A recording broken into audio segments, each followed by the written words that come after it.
According to ancient Greek philosopher Plato, self-discipline is about using your reasoning capacities, thinking things through, and relying on your inner strength, your willpower. He once shared a story in a talk called Phaedrus. In this story, Plato creates an allegory to explain what he saw as the three core components of the human soul: the chariot driver and the two winged horses pulling the chariot. The first horse is described as upright and cleanly made, has a lofty neck and an aquiline nose. His colour is white and his eyes dark. He is a lover of honour and modesty and temperance. The second horse, though, is the opposite. Plato describing him as a crooked, lumbering animal, put together anyhow. He has a short, thick neck. He is flat-faced and of a dark colour, with grey eyes and blood-red complexion, the mate of insolence and pride. The driver's job is to somehow guide these two opposing horses to a special heavenly place and get the chariot moving in the right direction. So what are the three components of the human soul according to Plato, and how do they fit into this story? The first one is the reason, or logos. It's like the charioteer guiding us to make good choices. This is the rational and intellectual part linked to thinking, wisdom, and the pursuit of truth. The second one is the spirit, or thumos. Like the white horse, it's associated with the chest or heart region, encompassing emotions, courage, and the drive for honour and recognition. And the third one is appetite, or epithumia. Linked to the belly, it's like the black horse. This part represents our desires and appetite, including those for food, drink, and physical pleasure. Plato argues that a well-ordered soul is one in which reason is in control, with spirit supporting reason, and appetite following their guidance. In an individual, the balance and harmony of these three parts determines moral character and the ability to lead a disciplined life. Plato's philosophical system is known as Platonic Idealism, and in this video we'll delve into mastering the art of self-discipline according to Plato. But before we begin, we've noticed that only 21% of you watching this video right now have already subscribed to our channel. So if that's you, thanks for coming back. We really appreciate it. And if you're one of the 79% that aren't, please consider pressing the subscribe button. And for extra credit, the bell icon too, so that you never miss out on any of our upcoming videos. And with all that done, let's explore the art of self-discipline from the wisdom of Plato. Number 1. Practice the art of measurement. Plato says, "Pleasure is the greatest incentive to evil." According to Plato, our soul isn't disciplined when we put the appetite part of the soul in charge instead of reason, and we end up making bad choices. Imagine a situation where you have to decide whether to have another drink or not. If you let your appetite take control, in this case your strong desire for the immediate pleasure of consuming alcohol, instead of reason, like considering how you'll feel in the morning, you might end up making a bad choice. According to Plato, this happens when our soul isn't disciplined and we prioritize short-term pleasure over making sensible decisions for our well-being. But here's the important part. Each part of our soul is real and important. While it's true that wanting immediate pleasures can be harmful, we can't just ignore those feelings either. One of the main definitions that Plato gives to these mere pleasures are deceivers, because they make us see things not as they really are, but in a way that may not be good for us. Think about when you see something flashy or attractive, like a colourful book cover or eye-catching YouTube ad. Sometimes, just because it looks nice, you might suddenly want it without really thinking. Plato said these desires are like optical illusions, things that look good, but don't really mean anything. Our life is filled with such illusions or trickery, like wanting tasty food, drinks, or wanting to be powerful or famous. these desires never seem to be satisfied.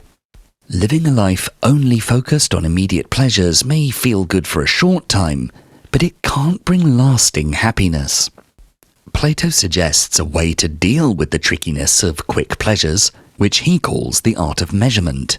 This philosophical approach encourages us to think carefully about what we really want. Instead of quickly going after things that make us happy for a little while, Plato says we should measure our goals against what will make us happy in the long run. To do this, we need to think about what we want and pick actions that will bring us lasting happiness.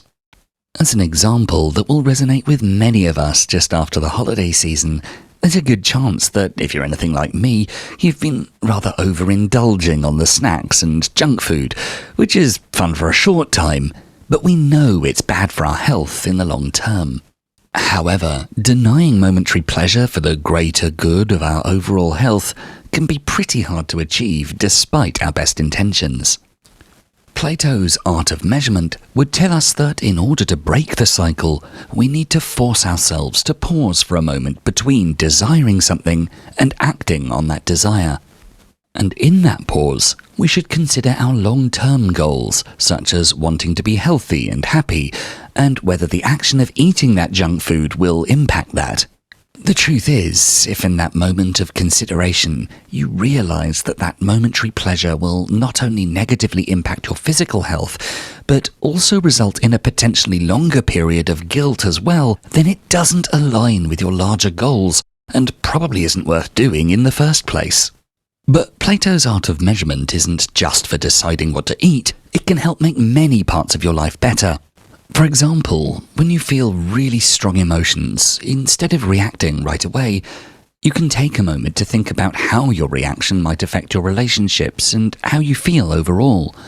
This is using the art of measurement for your emotional responses. But it's not just about negativity and restriction. When you spend time with your family, you can use this idea to think about how to make that time more special. Instead of just doing things without really thinking, you can measure if the time you spend with your family is making your relationships stronger. The more you practice the art of measurement, the better you become at making thoughtful and wise decisions in various aspects of life. Number 2. Don't be a victim. According to Plato, for a man to conquer himself is the first and noblest of all victories. We might often realize that there are areas where we struggle to fully control our actions, desires, or thoughts. Sometimes it's easier to let circumstances, or other people, or our own passions take the lead. You might think that you're powerless in the face of circumstances. For Plato, this idea is simply wrong and unjust to our human dignity. According to him, we need to realize our potential and understand that we can manage our own lives. It might seem unrealistic due to social, financial, or bodily limitations, but you still have the freedom to express your will. Despite these limitations, you can actively transform your life instead of being a victim. Think about it this way. Imagine wanting a total transformation of your body into the shape of supermodels or bodybuilding legends. You know you have limitations based on your body constitution, and this mental project might seem unrealistic. People have different body types, some lean, some inclined to excess weight. Even years of exercise can't change the basic limitations of your body. But here's the crucial part. It doesn't mean your will is powerless. Embracing the limits of your growth, you can improve yourself every day with consistent practice and a strong will to overcome challenges. Yes, some limits can't be fully overcome and we must face their harsh reality. Even if you can't achieve someone else's results, like, say, Arnold Schwarzenegger, you can achieve your personal best and create the best version of yourself. The key is recognizing and embracing your own will and striving to make it a reality. And you don't have to aim for the huge changes right away. Even simple things like making a daily schedule or waking up a little bit earlier can help you cement your willpower into your everyday life.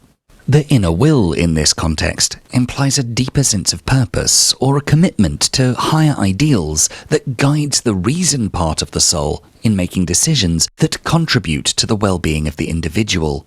It's all about taking small steps to make yourself better and more in control of your own life. Self-discipline means being in control of your actions instead of just reacting to whatever you feel like doing in the moment. It's like steering your inner self, your soul, towards doing things that are actually good for you. Number 3. Actively seek knowledge. In the words of Plato, knowledge becomes evil if the aim be not virtuous. According to Plato, doing good and making right choices is called virtue. He sees virtue as a leader in charge of the rational part of the soul, which, as we mentioned, is in charge of the spirit and appetite.